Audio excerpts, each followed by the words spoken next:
Сәлеметсіздер ме? Менің кәдеңізге жарасын атты парақшама қош келдіңіздер. Бүгін біз сіздермен аллергия жайлы тақырыпты қозғайтын боламыз. Ол үшін біз бірінші аллергия дегеніміз не? Осы сұрақтарға жауап беру керекпіз. Алдымызда жаз мезгілі келе жатыр, көптеген адамдарда түшкіру, мұрын бітелуі, қышыну, көздің қызаруы, көздің жасаруы, денеге түрлі бөртпелердің басуы сияқты белгілерді біз айтпай-ақ жиі байқасақ болады өзімізде күнделікті өмірде. Енді аллергия дегеніміз не? Осыған кішкене тоқтала кетсек. Аллергия дегеніміз ағзаның иммундық жүйесі белгілі бір заттарға кері әсер беруі, яғни аллергия организмнің қоршаған ортаның кейбір әсерлеріне әдеттегіден де тыс сезімталдылығы бізде аллергияны бойымызға шығарып отырады екен. Енді бізде аллергияның бірнеше кең тараған түрі бар екен. Бұл бірінші бізде бронхиалдық демікпе, яғни астма дейміз ғой, осы бізде бірінші аллергияның түрі екен. Екінші есек жем, кванке ісінуі, поминозор, анафилактикалық шок сияқты түрлері бар екен. Осы аллергиялардың түрлерін біздер ешқандай дәрі қолданбай-ақ емдеп алуға болады екен. Ол бізде бірінші себебі, жалпы аллергияның бірінші себебі бізде іш қату болып табылады екен. Егер біздің ішіміз қататын болса, жай ғана үй жағдайында қарапайым суды ішсек, бізде аллергияның, яғни азаюына әкеледі екен. Ол үшін біз салмаққа байланысты 2,5-3 литр су ішу қажетпіз. Екінші әрекеті, магний сульфаты порошогын аламыз, саусағымызға, яғни жағамыздағыны сұқ саусағымызға жағып тісімізді ысқылаймыз. Осы магний сульфатын, яғни порошогын тісімізге ысқылаған порошокты жұтып жіберуіміз керек. Осы әрекетті біздер 7 күн қайталаған жағдайда 3-ші немесе 4-ші күндер аралығында уже сіздің ішіңіздің жұмсап, аллергияңыздың басыла бастаған байқайсыз.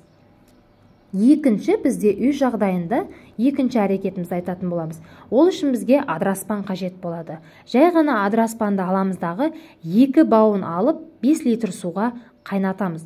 Оны суытып, осы адыраспанның суымен ванна қылып жатады екенбіз. Бұл да бізге өте көп әсерін береді екен.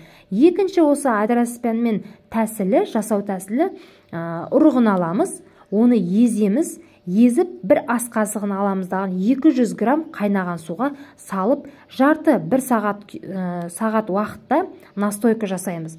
Осы настойканы біздер тамағымызды шайқайды екенбіз. Күніне 4 рет немесе 5 рет жасауға болады. Немесе мұрынды да шайқауға болады екен. Ол да бізге көптеген түшкірулердің, насмұрықтың кетуіне пайдасын береді екен.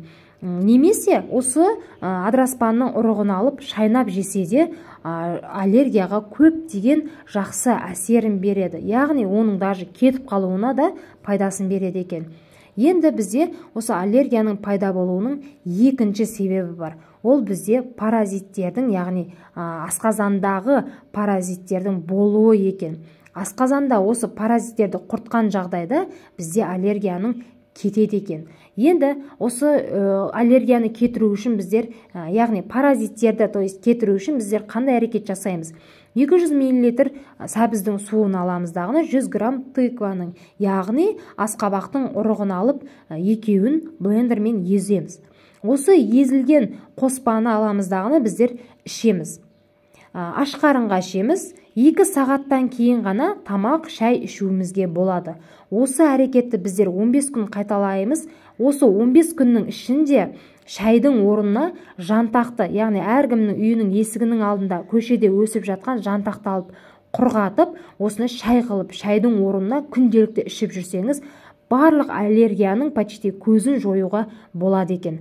Немесе денедегі бөртпелі қышу сезім тудыратын аллергияларды дәл осындай алма уксусымен сүрту арқылы кетіруімізге болады екен.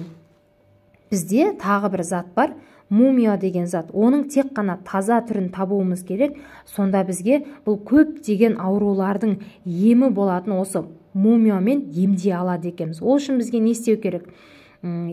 Біз 1 литр қайнаған жылы су аламыз. Оған 1 грамм осы мумияны қосып араластырып ішсек, ол бізге көптеген аурулардан құтылуымызға көмектеседі екен.